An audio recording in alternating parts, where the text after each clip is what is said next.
AI Channel. Uy mga kabarangay, dito sa video na to, tsikahan natin kung bakit ang Aldab, sina Alden Richards at Maine Mendoza ay wagi pa rin sa puso ng mga tao. Handa na ba kayo? Tara, game! Una sa lahat, silipin natin ang mga uso sa social media. Diyos ko, mga repa, ang dami pa rin nagbubulungan tungkol sa Aldab sa Twitter, Facebook at Instagram. Laging trending ang hashtag na Aldab Nation at ang dami pang fan edits, mga lumang litrato at video at fan arts. Talagang buhay na buhay pa rin ang pagsuporta ng mga fans, parang diwa ni Cardo Dalisay.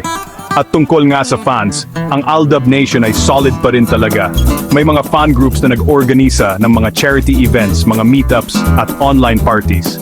Nakakatuwa no? Kahit ilang taon na ang lumipas, parang kahapon lang yung kilig, buo pa rin ang pagmamahal ng mga fans sa paborito nilang tambalan.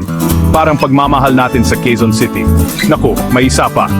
Sina Alden at Maine mismo, kahit busy sila sa kani-kanilang mga proyekto, hindi nila nakakalimutan ang isa't isa. May mga interviews na nagpapakita na bukas pa rin sila sa posibilidad na magtambal muli. Isipin nyo yon, mga kapitbahay. Nakakakilig, parang kumakain ng isaw sa may kanto, di ba? At syempre, hindi rin magpapahuli ang mga opinyon ng mga eksperto sa industriya. Ayon sa ilang entertainment writers, ang chemistry at pagiging totoo ni na Alden at Maine ang tunay na dahilan kung bakit mahal na mahal sila ng tao.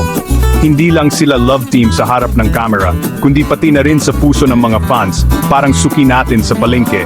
Kaya ayan, mga kaibigan, yan ang dahilan kung bakit ang Aldab ay malakas pa rin. Hindi lang sila basta tambalan, kundi inspirasyon at pag-asa sa maraming tao, parang pag-asa nating manalo sa loto. Kaya kung excited ka rin na makita silang magkasama ulit, mag-comment ka na dito sa baba. Hanggang sa susunod na video, ingat kayo palagi, Aldab Nation. Paalam! Thank you all for watching this here.